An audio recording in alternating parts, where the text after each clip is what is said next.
bien. Tuvimos puesto vasos a diestra y siniestra.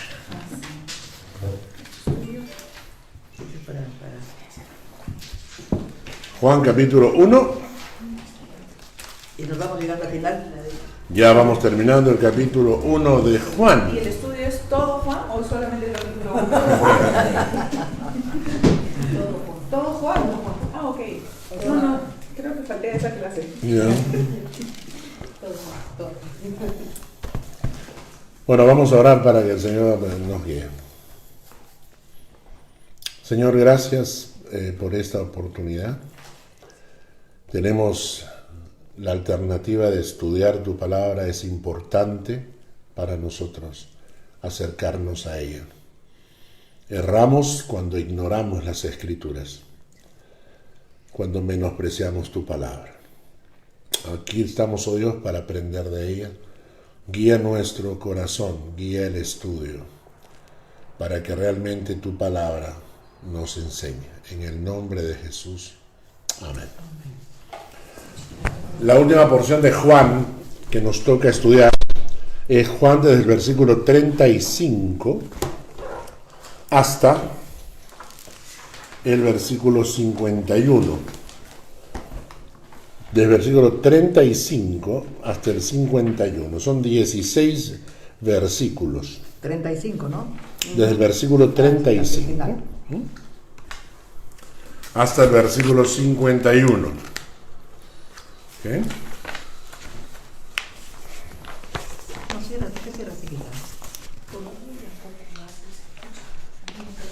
No, el tema aquí está en que nos asfixiamos.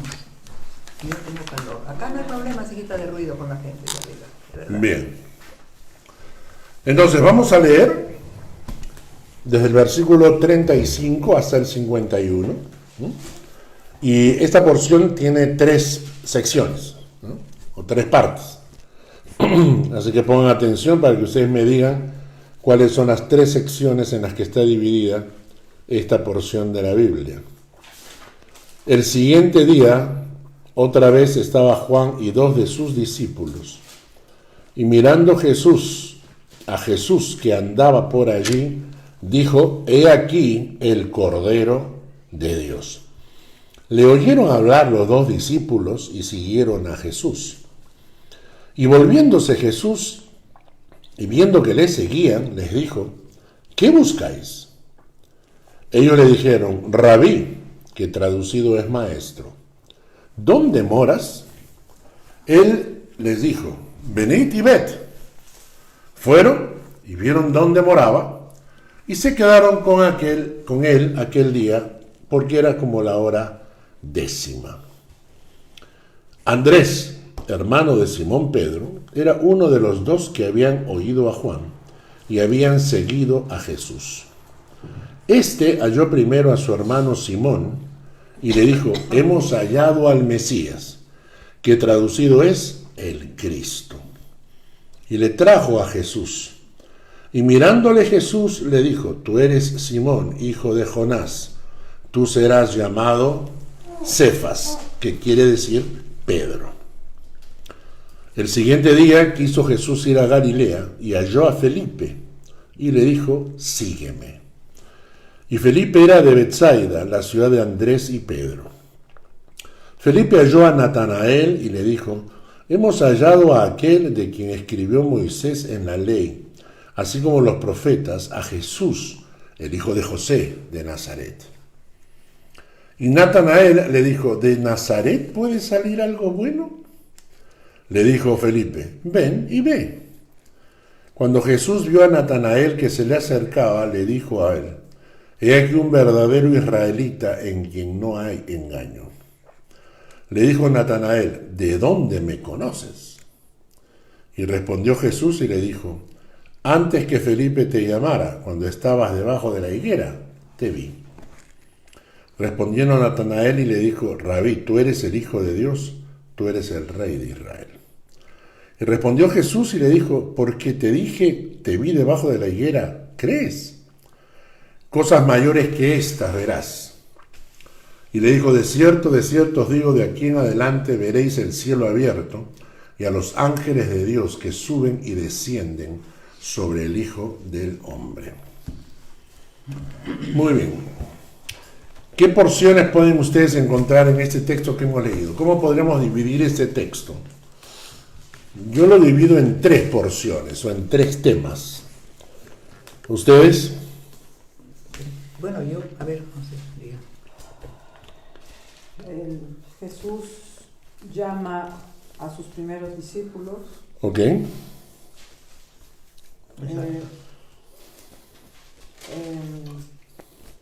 Y bueno, no sé, un cambio de nombre de Pedro, Cefas a Pedro. Estoy hablando de porciones. ¿Cómo dividir este texto en porciones? Ya, a ver. Alrededor de temas. Primero es Jesús cuando él llama a esos dos discípulos. Correcto. Jesús con los discípulos de Juan. Donde le dice, venid y ved, fueron y vieron dónde moraba y se quedaron con él aquel día porque era como la hora 10. Ahí para mí es una porción. Perfecto. Después Andrés, el hermano de Simón Pedro, era uno de los 2 que habían oído a Juan y le habían seguido a Jesús. Entonces ellos van ya y encuentran a otras personas, van expandiendo el mensaje, ¿cierto? Este halló primero a su hermano Simón y le dijo, hemos hallado al Mesías, que traducido es el Cristo. Perfecto. Y le trajo a Jesús. Y mirándole a Jesús le dijo, tú eres Simón, hijo de Jonás, tú serás llamado Cefas, que quiere decir Pedro. Hasta ahí es, para mí es otra. Andrés ya va a hacer la evangelización, ¿no? Y la última parte para mí es toda la historia de Felipe y Natanael, ¿no? Perfecto, es exactamente la división. La división es, primeramente, los discípulos de Juan, que ven a Jesús, ¿no? Y la segunda es Andrés, que es uno de esos discípulos, pero que decide tener contacto con su hermano, Pedro, ¿no? O Cefas, ¿no? Como le va a llamar el Señor. Y la tercera porción es la parte de Natanael. Entonces vamos a estudiar estas 3 partes ahorita, ¿no?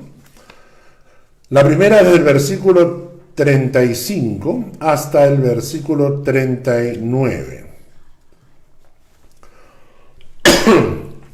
El día siguiente, otra vez estaba Juan y 2 de sus discípulos, y mirando a Jesús que andaba por allí, dijo, he aquí el Cordero de Dios. Esto ya lo ha hecho Juan, ¿no? Ya hemos estudiado eso. En el versículo 29, él también lo dice públicamente. El siguiente día vio Juan a Jesús que venía a él y dijo, he aquí el Cordero de Dios. Entonces Jesús está apareciendo por la zona, ya fue bautizado por Juan.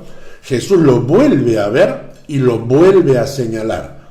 Mirando a Jesús que andaba por allí, dijo, he aquí el Cordero de Dios. Los discípulos le oyen hablar a Juan y deciden seguir a Jesús. Y esta palabra seguir es como obedeciendo una orden. Esta palabra es como obedecer una orden. Es como que Juan el Bautista le está diciendo, miren, es él. A él tienen que seguir. Así que vayan, ¿no? Este es el Cordero de Dios. No soy yo. Este es el Cordero de Dios. Entonces ellos sienten que Juan el Bautista los está empujando para ir y seguir a Jesús. Entonces ellos agarran y lo hacen. Versículo 37, le oyeron hablar los 2 discípulos y siguieron a Jesús. Y volviéndose Jesús y viendo que le seguían, les dijo, ¿qué buscáis? Ellos le dijeron, Rabí, que traducido es maestro, ¿dónde moras? Les dijo, venid y ved. Fueron y vieron dónde moraba y se quedaron con él aquel día porque era como la hora 10. Esto es una cosa muy interesante, porque la primera vez que lo encuentran, la primera vez que lo conocen, y Jesús ya los invita a quedarse, ¿no? Ahora, acá hay un texto que quiero que leamos. Juan 3, desde el 22 en adelante. Juan 3, desde el 22 en adelante. ¿Lo tienen? Sí. Ya. Dice, después de esto, vino Jesús con sus discípulos a la tierra de Judea, y estuvo allí con ellos y bautizaba. Juan bautizaba también en Enón, junto a Salim, porque había allí muchas aguas. Y venían y eran bautizados, porque Juan no había sido aún encarcelado. ¿Por quién? Por Herodes. Por Herodes Antipas, ¿no? Entonces hubo discusión entre los discípulos de Juan y los judíos acerca de la purificación. Y vinieron a Juan y le dijeron: Rabí, mira que el que estaba contigo al otro lado del Jordán, de quien tú diste testimonio, bautiza, y todos vienen a él. Respondió Juan y dijo: no puede el hombre recibir nada si no le fuere dado del cielo. Vosotros mismos me sois testigos de que dije: yo no soy el Cristo, sino que soy enviado delante de él. El que tiene la esposa es el esposo, mas el amigo del esposo, que está a su lado y le oye, se goza grandemente de la voz del esposo. Así pues, mi gozo está cumplido. Es necesario que él crezca y que yo mengue. Esta escena de Juan capítulo 3 refleja que Juan tenía muy en claro qué le tocaba hacer a él. Y el papel de él es que yo he sido enviado. Por eso en su respuesta, en el versículo 27, en su respuesta dice, respondió Juan y dijo: no puede el hombre recibir nada si no le fuere dado del cielo. O sea, en otras palabras está diciendo: yo no soy nadie, sino que yo he recibido del cielo una misión. La primera cosa es clara: yo he recibido del cielo una misión. Luego les dice: vosotros mismos sois testigos de que les he dicho que yo no soy el Cristo, sino que soy enviado de él. Tercero, esta es una figura muy bonita: el que tiene la esposa es el esposo. Y aquí Juan está hablando de ¿qué? La iglesia es la esposa del Cordero. Cuando Juan señala a Jesucristo, dice: este es el Cordero. Y la iglesia es la esposa del Cordero. Ofender a la esposa del Cordero es ofender al Cordero. Entonces, lamentablemente muy poca gente ama a la esposa del Cordero, ¿no? Entonces Juan dice: el que tiene la esposa es el esposo, ¿de acuerdo? O sea, la iglesia le pertenece al Señor. ¿Quién más? El amigo del esposo. ¿Quién es el amigo del esposo? Juan el Bautista. Dice: más el amigo del esposo, que está a su lado y le oye, se goza grandemente de la voz del esposo. Así pues, mi gozo está cumplido. O sea, cuando la gente se está quejando de que Jesús le está haciendo la competencia a Juan el Bautista, que hasta ese momento Juan el Bautista había sido exclusivo, que Juan el Bautista era el único que bautizaba y todo el mundo venía, y ahora desde que bautizó a Jesús, Jesús está bautizando, hay gente que está bautizando con Jesús, y entonces la gente muy juanesca, ¿no? Muy camisetera, ¿no? Perteneciente a la iglesia de Juan, entonces no, acá hay competencia, mira para Jesús, o sea, Juan, tú lo has bautizado a él, y ahora él está bautizando, ¿no? Entonces camisetero, y Juan ahora dice: no, yo le dije claramente, yo no soy el Cristo, yo no soy el Mesías, ¿no? Yo vine delante de él, pero yo no soy, es él es el Cordero de Dios. Y él es el esposo, y la iglesia es la esposa, y yo me gozo en eso. O sea, yo me gozo en eso, ¿no? Y la última frase que dice es necesario que Él crezca y que yo mengüe.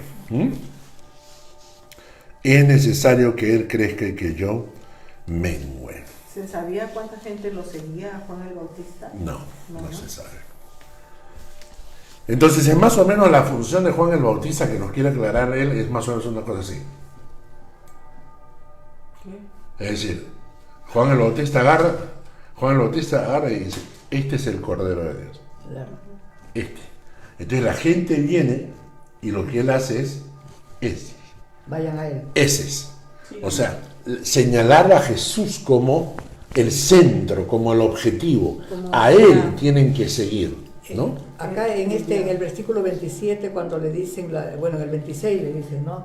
Mira que el que estaba contigo al otro lado del Jordán, de quien tú dices testimonio, bautiza y todos vienen a él, o sea, te está quitando el protagonismo, ¿no? Y él responde, no puede el hombre recibir nada si no le fuere dado del cielo, o sea, el hombre, el que yo he señalado, está recibiendo gente, claro, porque Dios le está mandando a esa gente. Claro.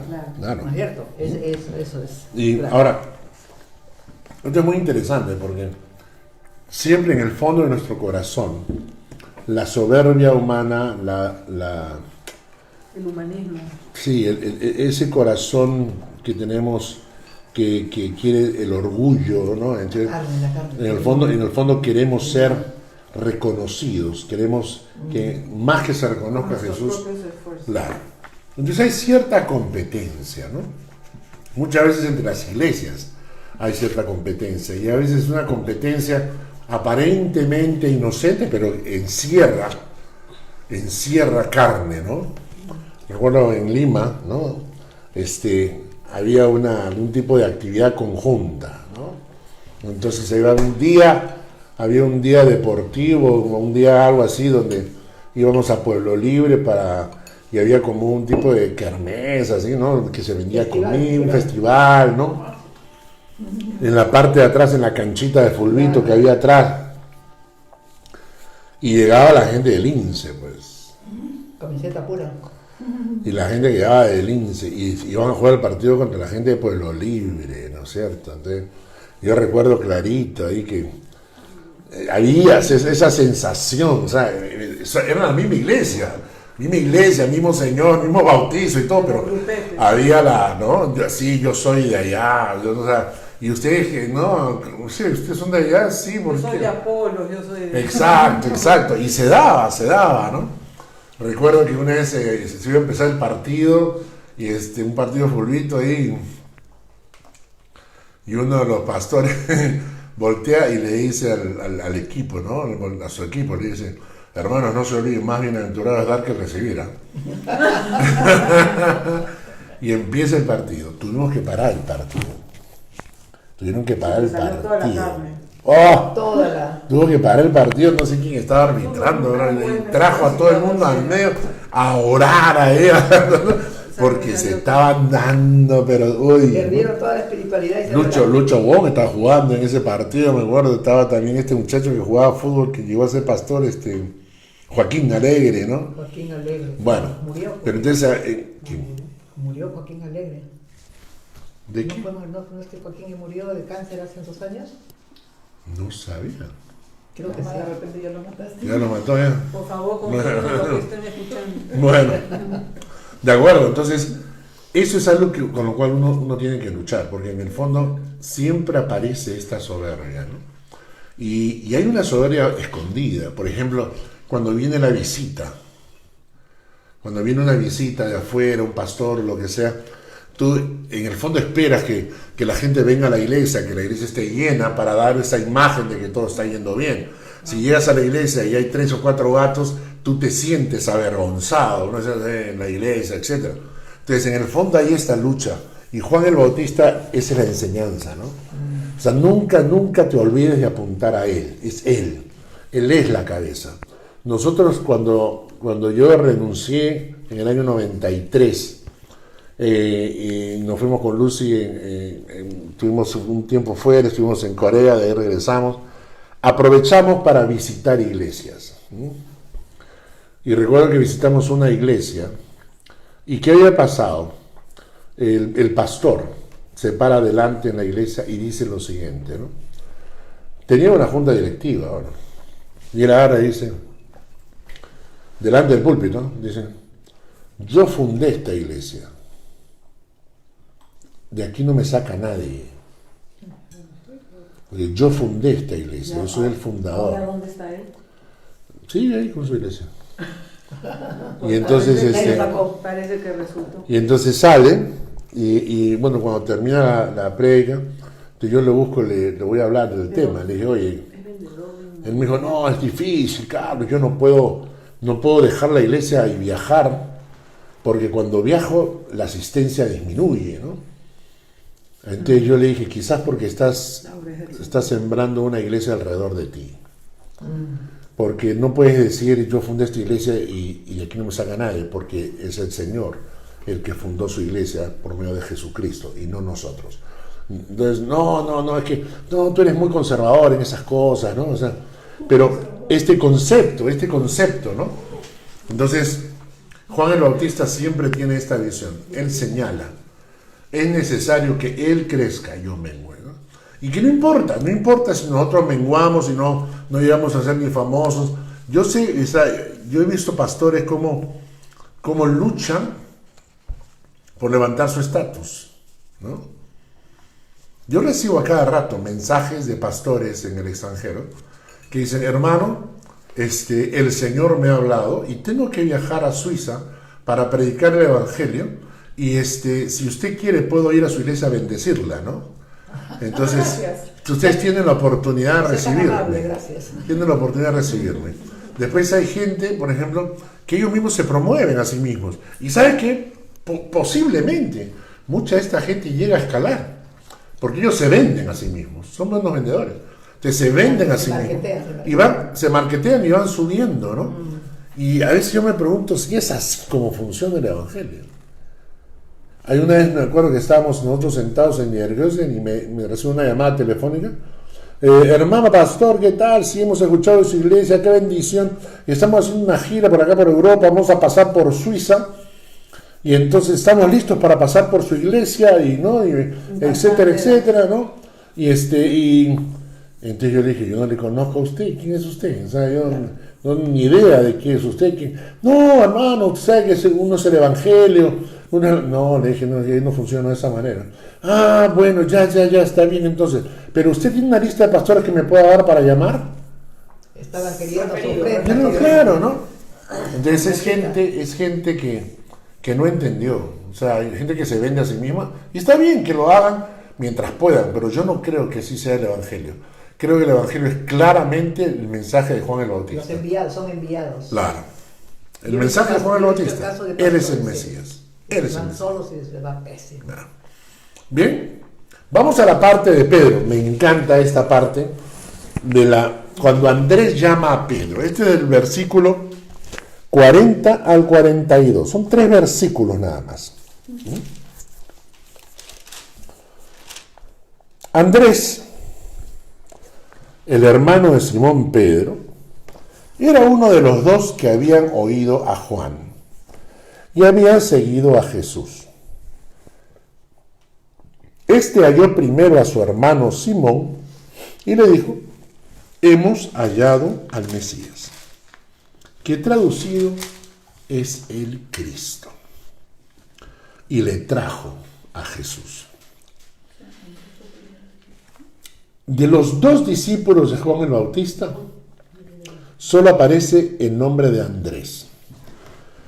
En el versículo 43 dice, al día siguiente quiso Jesús ir a Galilea y halló a Felipe. Entonces, algunos dicen que Felipe era el segundo discípulo, porque eran 2 de Juan el Bautista, ¿no? Eran 2 que siguieron a Jesús. Y entonces alguna gente dice, uno era Andrés, y el otro era Felipe, porque menciona.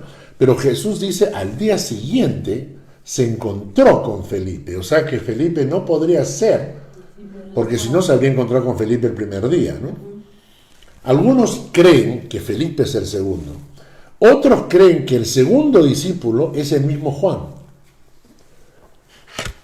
Es el mismo apóstol Juan. El que escribe. El que escribe.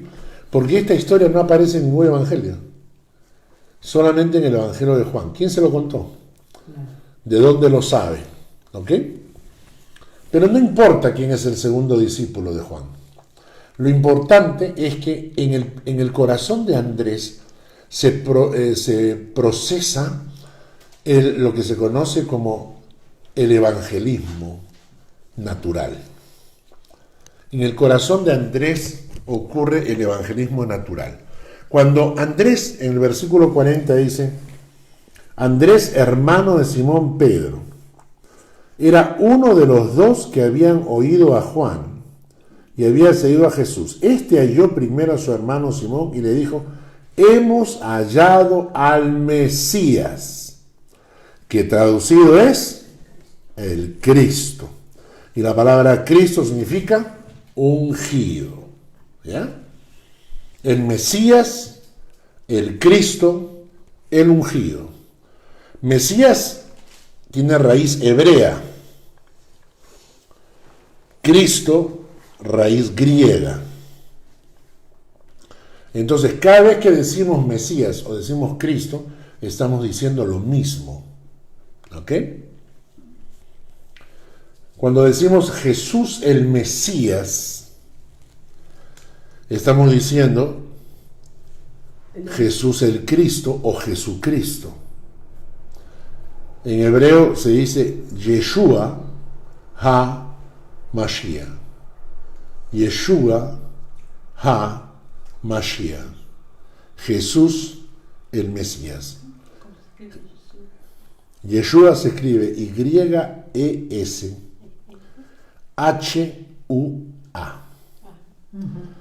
Yeshua ha, aparte, H-A, él. Y Mesías se escribe M-A-S-H-I-A-J.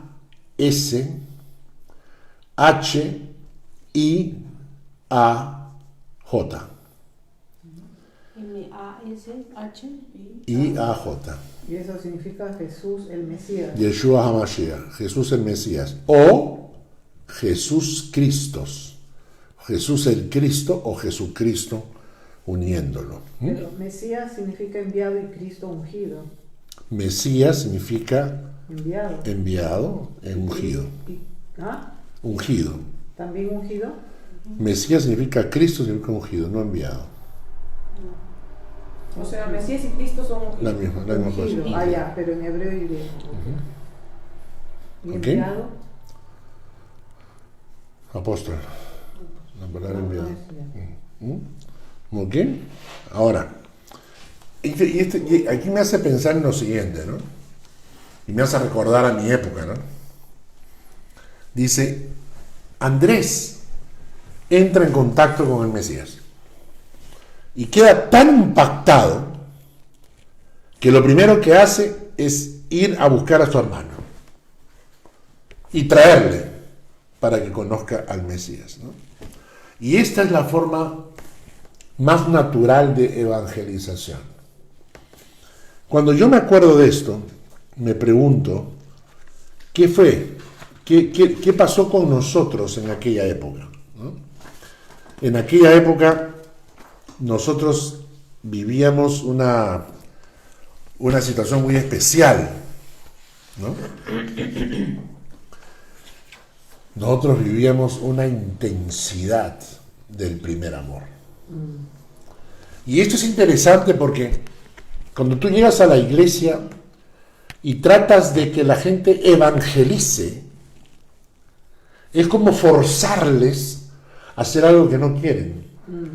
Es forzar a la gente, ¿no? Cuando el evangelismo debería ser absolutamente natural.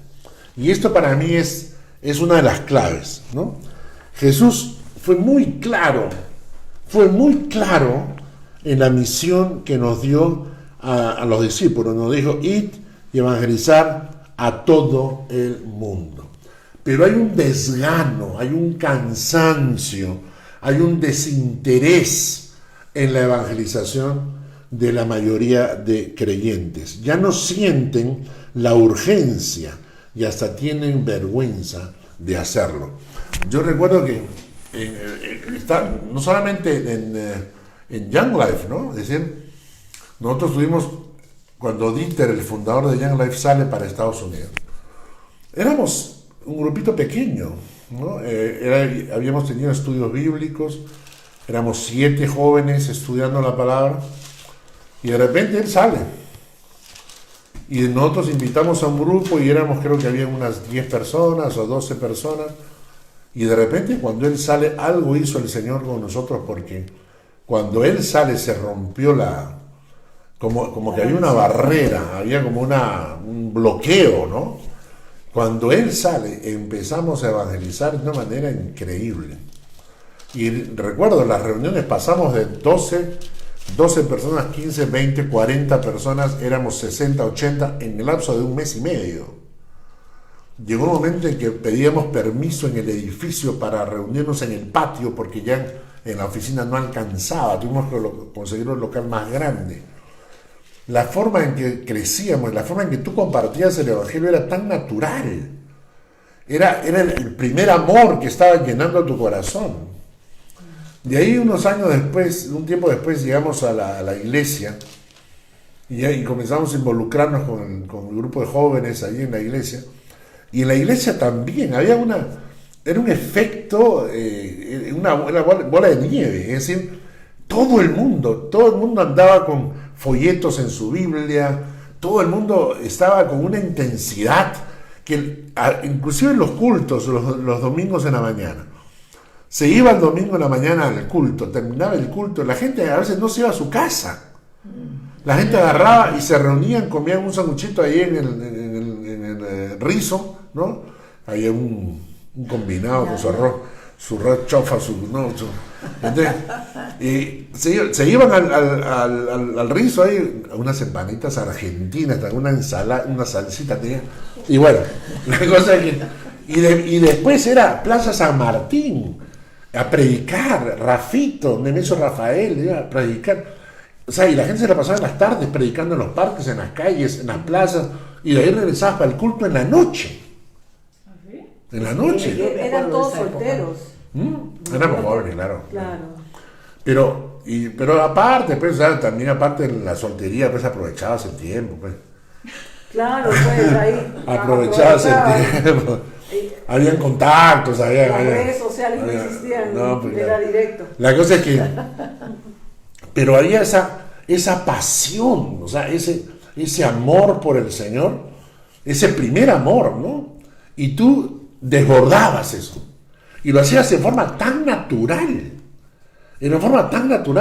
La gente caminando por la calle, estabas parado en el bus y veías a alguien que estaba medio preocupado, te acercabas, le entregabas un folleto y empezaba la conversación. De repente ya estaba en la iglesia. Y los domingos en la noche era culto evangelístico. El domingo en la mañana era culto de edificación. El domingo en la noche era culto evangelístico. Y el pastor predicaba un mensaje evangelístico, así hubiese una persona. Y toda la iglesia estaba ahí. Entonces tú dices, ¿para qué iba a la iglesia si es un culto evangelístico? La prédica es evangelística. Porque la iglesia respaldaba en oración esas actividades. En esa época, Carlos, es que la gente de esa época era cristiano de primera generación. Claro. Exacto. Entonces estaba toda la efervescencia, yo me acuerdo, Exacto. todas las jardineras del INSE repletas de gente orando, a cualquier hora llegaban, ahí se juntaban de 3, de 4, oraban, se iban a la canchita y seguían orando, y ahí se juntaban y ahí salían a predicar. O sea, eran con tus amigos, o sea, estabas ahí conversando, oye, ¿qué vamos a hacer? Oye, ya, el martes nos encontramos aquí, ya tenemos la reunión, ya, pues nos vemos, ok, oramos pues. Y te despedías así. Orando. No, o sea, ya, oramos, gracias, oye, ya, pues nos vemos, o sea, era tan natural, ¿no? Sí. Después ya no, después vienen ya los chicos de segunda generación, que ya es un poco herencia, ¿no? Exacto. Y creo que Segunda generación. Exacto, esta es la, me parece que esta es la clave para que el evangelismo sea natural y no forzado. Tiene que existir ese primer amor. Y Apocalipsis, que hemos estudiado, nos menciona que esa fue la crítica para una de las iglesias, ¿no? Vamos a leer Apocalipsis capítulo 2.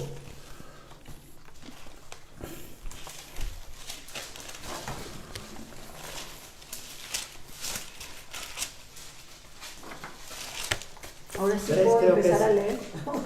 Ya. Porque entonces estoy Apocalipsis 2, del 2 al 5. Dos, Apocalipsis 2, del 2 al 5.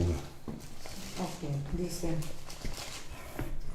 Yo conozco tus obras y tu arduo trabajo y paciencia, y que no puedes soportar a los malos. Y has probado a los que dicen ser apóstoles y no lo son, y los has hallado mentirosos. Y has sufrido, y has tenido paciencia, y has trabajado arduamente por amor de mi nombre, y no has desmayado. Pero tengo contra ti que has dejado tu primer amor. Recuerda, por tanto, de dónde has caído, y arrepiéntete, y haz las primeras obras, pues si no, vendré pronto a ti, y quitaré tu candelero de su lugar, si no te hubieres arrepentido. Y esto tiene que hacerme evaluar Da miedo. que si hay en mi corazón este primer amor, ¿no? Ahora, ese pasaje describe una iglesia maravillosa, ¿eh? O sea, y ojalá tuviéramos una iglesia así. Yo conozco tus obras, tu arduo trabajo y paciencia, que no puedes soportar a los malos, has probado a los que se dicen ser apóstoles y no lo son, los has hallado mentirosos, has sufrido, has tenido paciencia, has trabajado arduamente por amor de mi nombre y nunca has desmayado. Pero tengo contra ti que has dejado tu primer amor. Y esto es interesante, porque la palabra que aparece acá como primer amor no significa el amor del pasado. No está diciendo que cuando nosotros recién nos convertimos, tuvimos un primer amor, ¿no? Y que con el tiempo hemos perdido ese primer amor. Lo que está diciendo acá, cuando se habla del primer amor, está hablando del amor que debe ocupar el primer rango. Lo que está diciendo es que Dios ha dejado ser tu primer amor. Dios ha dejado de ser tu primer amor. Eso es lo que está diciendo el texto.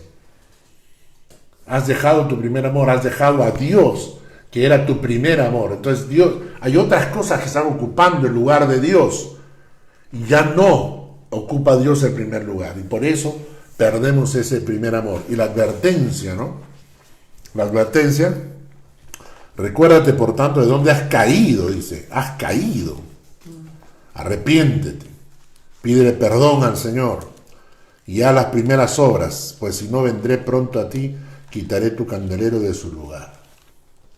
Entonces, en este caso, creo que el evangelismo que Andrés hace con Pedro es producto de ese primer amor, de esa comunión con Dios, ¿eh? La segunda razón por la cual creo que evangelizamos es cuando comprendemos la situación espiritual de los hombres.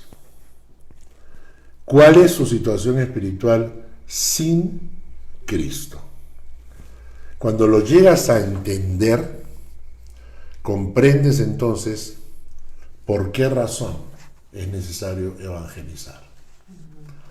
El domingo pasado en la iglesia estuvimos leyendo el texto de Hechos de los Apóstoles, capítulo 26, versículo 18. Vamos a leerlo otra vez. Hechos 26, versículo 18.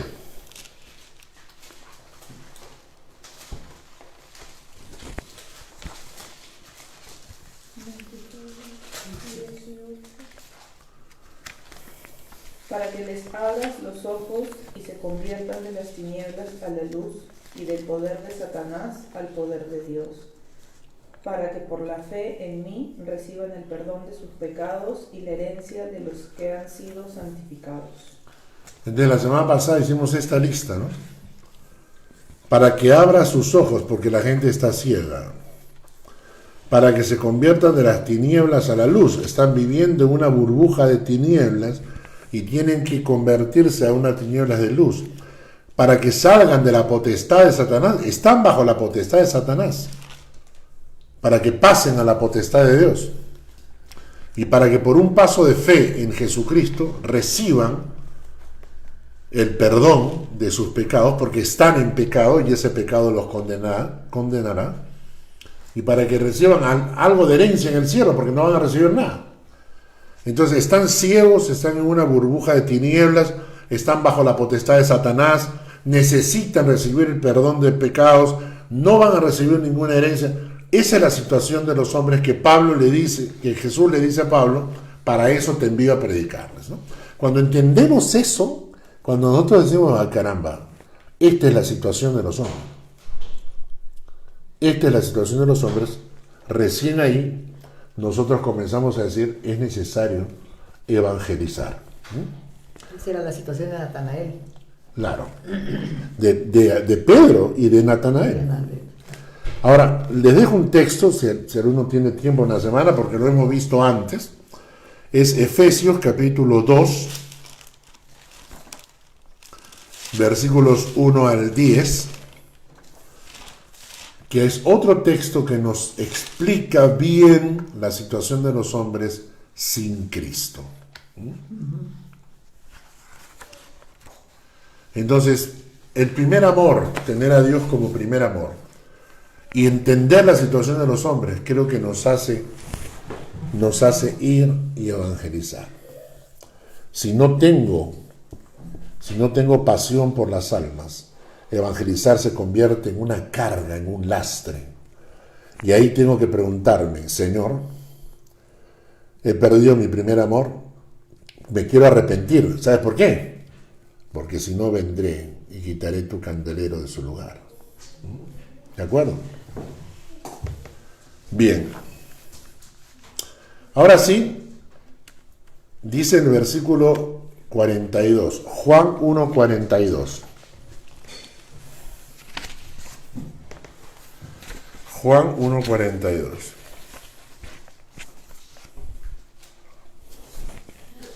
¿Quién le toca? ¿Chantal? A Mónica. Mónica. Y le trajo a Jesús, y mirándoles Jesús dijo: Tú eres Simón, hijo de Jonás, tú serás llamado Cefas, que quiere decir Pedro. ¿Por qué hace eso Jesús? Le cambié el nombre. Cambiarle el nombre. Tenía cara de piedra. ¿Es la única vez en que Dios cambia el nombre a su gente? No, les cambió a casi todos, ¿no? No todos, pero algunos sí. Algunos sí. Por ejemplo, a Abraham, Abraham. A Jacob, ¿Qué le dijo a Abraham? a Israel, ¿no? O sea, le dijo, Abraham, ¿Cómo le llamó a Abraham?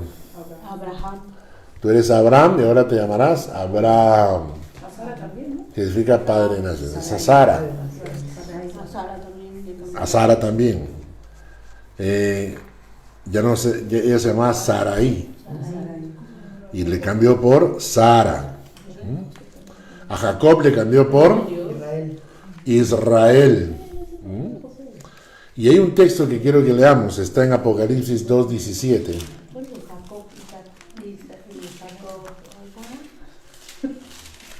Jacob 2:17, Apocalipsis 2:17.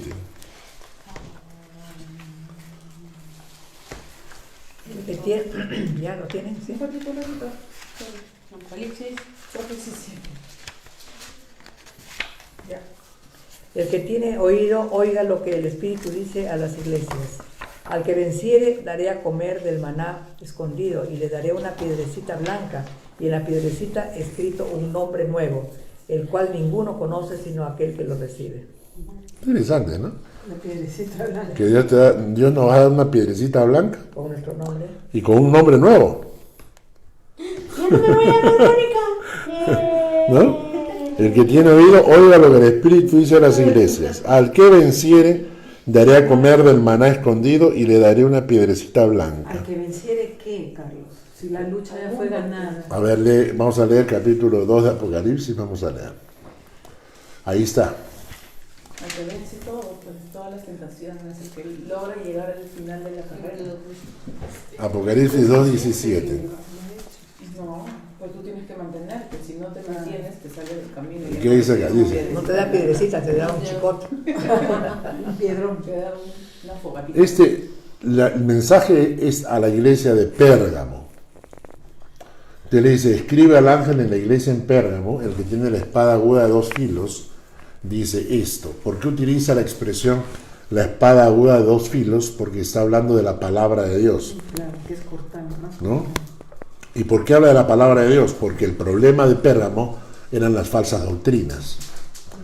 Yo conozco tus obras y dónde moras, donde está el trono de Satanás, pero retienes mi nombre y no has negado mi fe, ni aun en los días en que Antipas, mi testigo fiel, fue muerto entre vosotros, donde mora Satanás.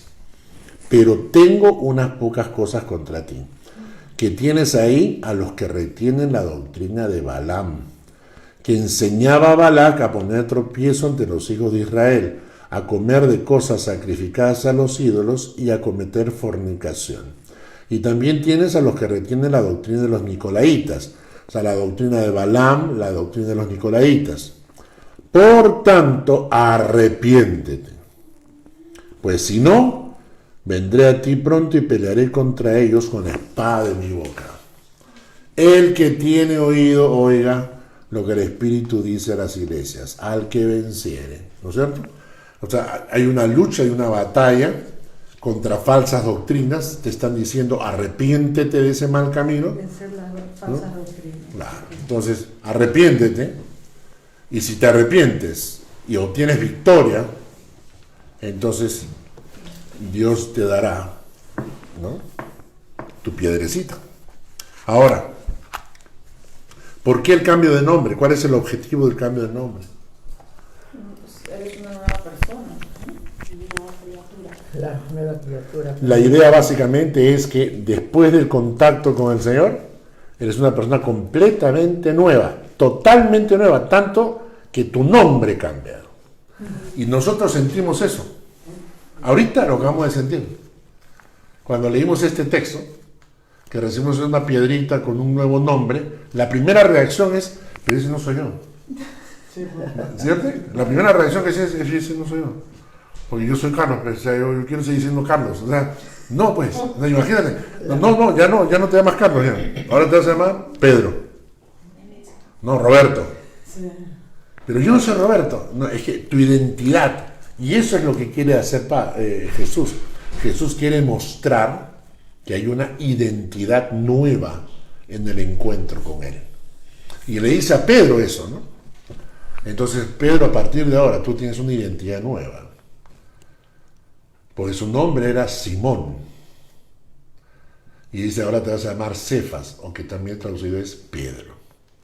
En el texto dice Simón Pedro, pero ese es el nombre con el cual Juan lo conoció después. O sea, su nombre original era Simón, y Jesús le cambia de Simón a Pedro.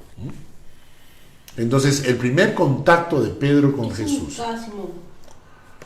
No, No tiene ningún significado. Simón. Porque normalmente utilizaban los nombres con un significado, ¿no? La mayoría. Sí, pero ahora, en el caso de Simón, ¿no?, Jesús le da el significado con el nombre de Cefas. Ya vamos terminando esta parte, vamos a dejar a Felipe y a Natanael para la próxima semana, pero ya casi una hora ya. Mira tú, rápido, ¿no? ¿A qué hora empezamos? A las 58. Ah, entonces A las continuamos, 8, ya, sí. entonces continuamos. A las 8. Pero Campanas de la iglesia. ahora viene este punto, dice, hay gente que justamente se aprovecha de la ignorancia de la escritura para confundir a la gente, ¿ya? Ese es el problema de la gente que no estudia la palabra. Entonces, les voy a dar un par de textos y ustedes me van a decir, hay gente que ha acusado de ser un texto falso, que este es un texto falso o que la Biblia se contradice. ¿Cuál es el texto falso? Lee, por favor, ¿a quién le toca? A mí. Lee, por favor, Mateo 4:18. ¿Ah? Mateo. ¿Sí? 4:18. Yo la leí. ¿Sí? Ahí. Sí, me toca. Mateo 4:18. Pensé que yo había leído. ¿Estás enamorada o qué? A ver, 4:18. Dice, andando Jesús junto al mar de Galilea, vio a dos hermanos, Simón, llamado Pedro, y Andrés, su hermano, que echaban la red en el mar porque eran pescadores. Pedro y Simón. Pedro y Simón. Andando Jesús junto al mar de Galilea, vio dos hermanos, Simón, llamado Pedro, y Andrés, su hermano. O sea que ya le habían cambiado de nombre. Simón y Andrés, perdón. Claro, Simón y Andrés. Simón y Andrés. Marcos 1:16. Simón Mateo 4:18. y Andrés. Marcos. Marcos 1:16. Simón, Pedro y Andrés. 1:16. Mientras Jesús caminaba junto al lago de Galilea, vio a Simón y a su hermano Andrés. Estaban echando la red al agua porque eran pescadores. ¿Ah? Está igual. ¿Qué? Simón Está bien. y a su hermano Andrés está bien, pues está Está bien. diferente. Mateo y Marcos, ¿qué dicen? Lo mismo. Los mismos. Simón, Pedro. ¿Dónde y estaba Andrés. Andrés y Simón? Pescando en el mar de Galilea. Junto al lago de Galilea. Bueno, de los el lago es hermanos. un... ¿Y qué pasó? Jesús pasó por ahí, ¿qué pasó? Junto al mar de Los llamó. Y lo Venid en llamó. pos de mí, haré que seáis ¿Y pescadores. la historia de Juan qué dice? Que Andrés estaba con Juan el Bautista y Juan el Bautista casi lo mandó que siguiera a Jesús. Pero esa es una historia Andrés. anterior. Esa es una situación anterior. A lo de Simón, Simón nada más, que Simón es cuando recién Jesús lo encuentra porque estaba andando con Juan el Bautista. ¿Quién es Simón? Simón puro, sin Pedro. la película. Todo bien. Este es un mapa. Claro. Estamos. Ese es un mapa. Ya. Primero vamos a buscar ¿A Galilea? Juan 1:19. Juan 1:19. Ya. 19. Ya. ¿A quién le toca? A mí. Juan 1:19. Dice: Este es el testimonio de Juan cuando los judíos enviaron de Jerusalén sacerdotes y levitas para que le preguntasen: ¿tú quién eres? ¿Y tú cómo te llamas? ¿Y tú cómo te llamas? Y Juan, ¿dónde está Juan el Bautista? Es en Jerusalén. Cerca No. de Jerusalén. Cerca. Cuando ¿No? enviaron los judíos Cerca de Jerusalén. De de Jerusalén. Jerusalén sacerdotes y levitas. Marcos 1:9. Marcos 1:9. Marcos 1:9. Pero no es que estaba en Jerusalén, estaba. Marcos 1:9. Ahí está. Aconteció que en aquellos días que Jesús vino de Nazaret de Galilea y fue bautizado por Juan en el Jordán. En el Jordán. Jordán. Y Mateo 3:5. Mateo 5 dice. 3:5.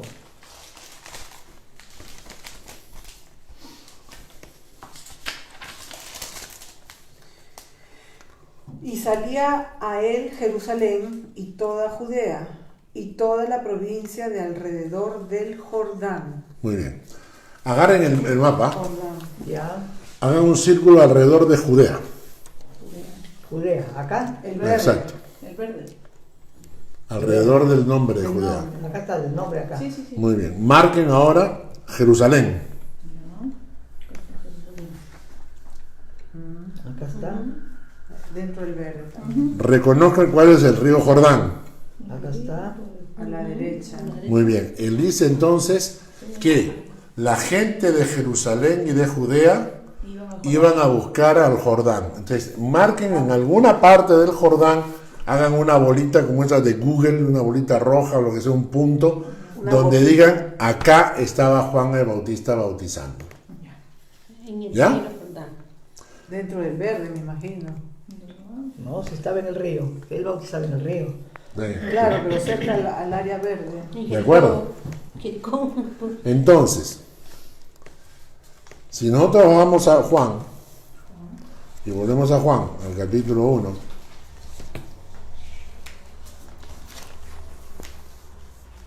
De Jerusalén, ya. Vinieron de Jerusalén al río de Jordán. entonces, ¿dónde fue bautizado Jesús? 1:19. En el río Jordán. ¿Dónde fue en el río Jordán? En el río Jordán, ¿en qué región? Jericó, me imagino. ¿En qué área? ¿Qué ciudad hay cerca? Judea, Jerusalén, ¿no es cierto? Entonces, si ustedes marcan, si ponen así, te dicen, bueno, ¿sabes qué, por ejemplo? Claro, este es Judea, este es Jerusalén, y la gente venía al río Jordán, o sea, en esta zona de acá, ¿no es cierto? No van a ir hasta la punta, ¿no? O sea, tratando de que sea lo más cercano posible, ¿no? Entonces, ahí, en esta zona baja del río, ¿se ve? Pescaban. En esa zona baja del río es donde fue bautizado Jesús. Aquí no es nada. Claro, más En esta cerca de zona. acá. ¿Cerca del Mar Muerto? Claro, cerca del Mar Muerto, pero obviamente no pescaban en el Mar Muerto, ¿no? ¿Por qué no pescaban en el Mar Muerto? Muy salado. Porque Porque no está había muerto, vida, pues. pues está muerto. Muy salado. Es muy salado, es tan Ellos salado estaban que en el no... mar de Galilea, en el lago de Galilea, que dónde está, Exacto. que no lo veo aquí en el mapa. Arriba, Acá arriba el chiquito, sí, Lago de más abajito. el mar de Galilea, ya. Más abajito, ahí lo... Este es el Ese. lago de Tiberíades. Sí, ese es. ¿Ese es? El lago de Tiberias es el lago de Galilea. Es el área verde Galilea.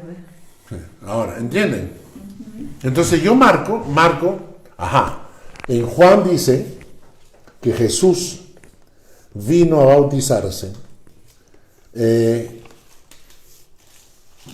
dónde? En Judea, en Área de... la parte de Jerusalén. Es más, en Juan 1:28 dice,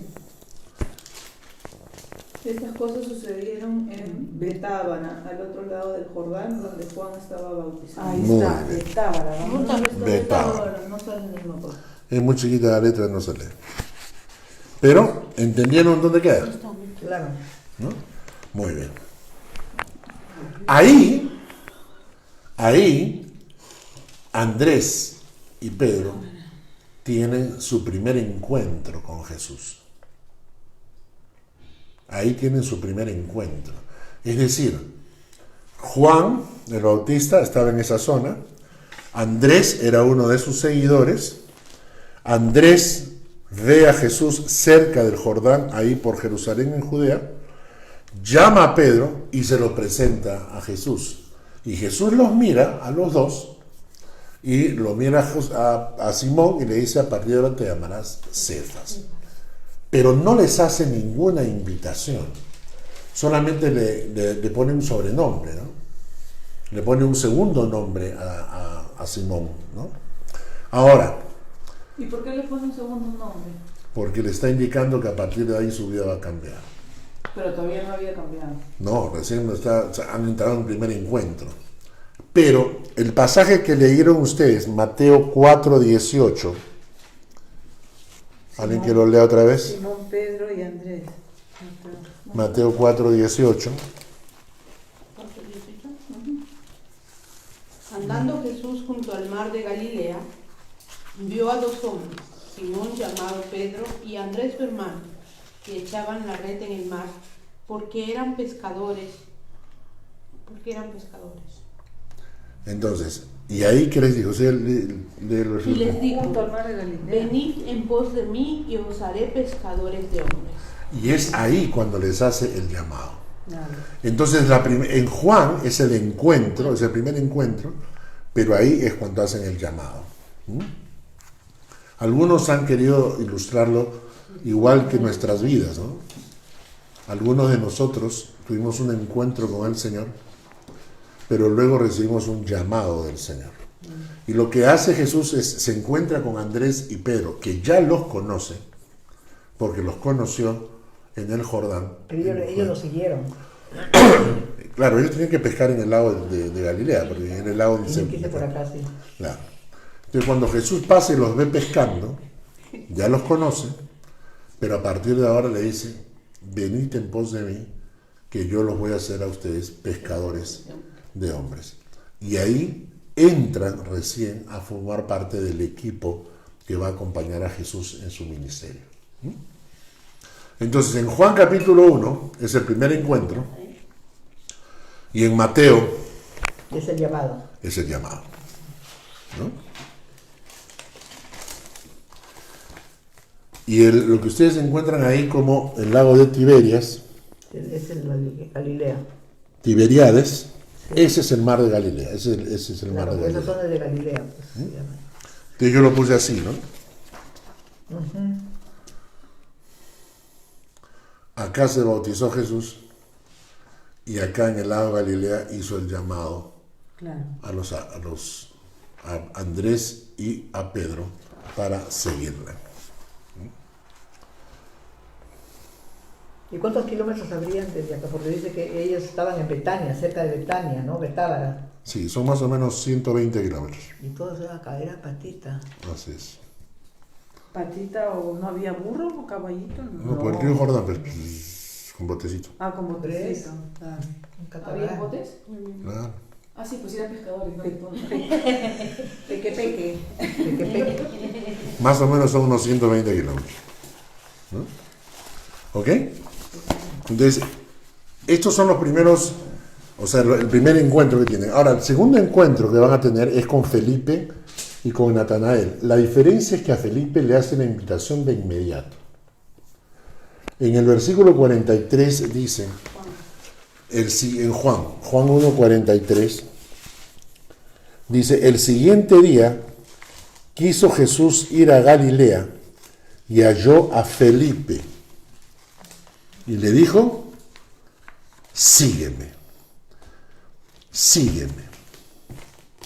El nombre Felipe significa amante de caballos. Ah, sí. Amante de caballos.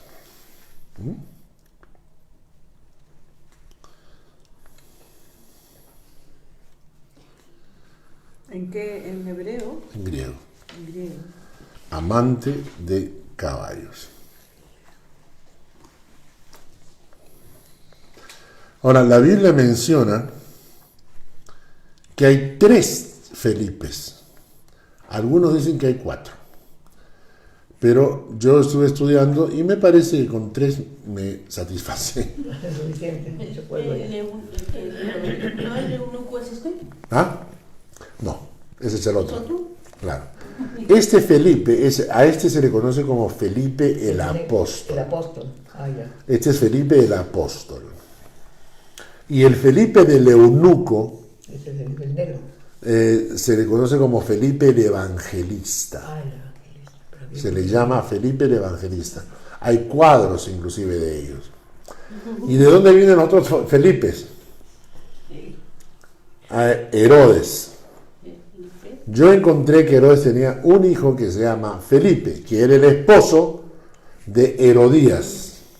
Ah, La que pidió. Y de Herodes Antipas se enamora de su cuñada y convive con su cuñada. no era de su cuñada, sino de su nuera.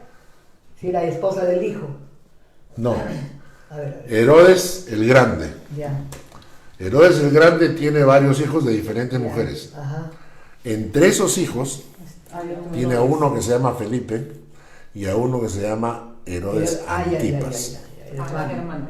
Eran hermanos. Entonces Herodes Antipas se enamora de su cuñada, pero como tenía más poder, La cuñada. Felipe no podía decir nada.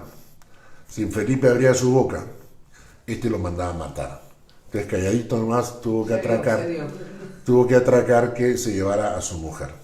Es ahí cuando Juan el Bautista le recrimina porque estaba en concubinato conviviendo con la mujer de su hermano, ¿no es cierto? Y es ella la que le pide la cabeza a Herodes. Ella no, Salomé, la hija de ella. La Herodías, sí, sí. La hija Salomé. Exacto, la hija Salomé es Herodías. la que danza, La que y danza. entonces él se enamora de la danza y entonces por consejo de su madre le pide la cabeza de Juan el Bautista. Hay unos historiadores que dicen que Herodes el Grande tuvo 2 hijos que se llamaban Felipe. Uno el esposo de Herodías y otro más, ¿no es cierto? Pero el que no aparece en la Biblia, sino que aparece en los libros de historia. Entonces por eso dicen que hay 4, pero para mí hay 3 Felipes. Entonces, Felipe el Apóstol es este. Felipe el Evangelista, que es el que aparece en el capítulo 6, 7, 8 de Hechos.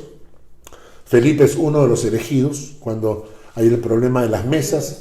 Entonces oran por los nuevos diáconos y eligen a Felipe, a Esteban también, ¿no?